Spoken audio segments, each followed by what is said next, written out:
2 years later. The ocean has changed. It's darker, quieter, and lonelier.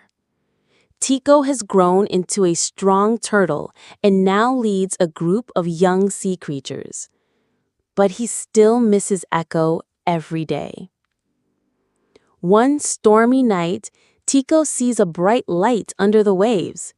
He follows it, and to his shock, it's Echo, bigger, stronger, and with a scar on his side.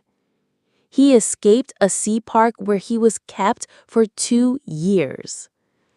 Echo returns not just as a survivor, but as a leader. Together, Echo and Tico lead a mission. They guide humans to set up underwater sanctuaries, clean the reefs, and protect the sea life. The ocean begins to glow again, just like Echo's fins.